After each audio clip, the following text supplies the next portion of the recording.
మామూలుగానా TV5లో కూర్చోబెట్టి వాడున్నాడుగా వాడు మూర్తిగాడు వాడున్నాడుగా ఎప్పుడైనా వాడికి చెప్తాను నేను.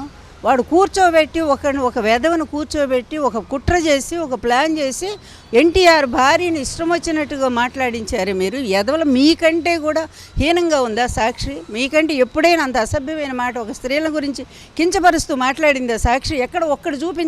ఒక్కడు చూపించండి సాక్షిలో ఎక్కడైనా ఒక అబద్ధం వచ్చిందని కానీ ఒకళ్ళ గురించి అనుచితంగా మాట్లాడిందని కానీ ఒక్క మాట చూపించండి. ఛాలెంజ్ చేస్తున్నాను నేను. సాక్షిలో ఎప్పుడైనా చూపించండి. ఎవరో విశ్లేషకులు అది కూడా ఎక్కువ జరగదు. అది పొరపాటున మొన్న ఆయన అది కూడా ఒక రిపోర్టు ఆయన చదవాలనుకున్నారు. అది ఆయన ఇచ్చిన రిపోర్ట్ కాదండి, మొత్తం అది ఒక భారతదేశ వ్యాప్తంగా ఎక్కడెక్కడ సెక్స్ వర్కర్స్ ఎక్కువ ఉన్నారనేటువంటి ఒక రిపోర్ట్ తీసుకొచ్చి అది ఎక్కువగా సాక్షి యాజమాన్యం ఖండించింది పూర్తిగా. కృష్ణరాజు వ్యాఖ్యల్ని ఖండించింది ప్రతిసారి కూడా. అసలు అందులో కేఎస్ఆర్ గారు అసలు ఊరుకోరండి. ఒక్క మాట అన్ని పాపాలు చేస్తున్నా ఎప్పుడన్నా నేను వచ్చినప్పుడు చంద్రబాబుని ఒక్క మాట అనబోతే వద్దండి బాబు గారు అని పిలవండి అని చెప్తారు మాకు. అట్లాంటి మంచి మనిషిని మీరు ఈరోజు అరెస్ట్ చేశారంటే మీ పాపం ఎంత పండింది అనేది మాకు అర్థమవుతూ ఉందండి.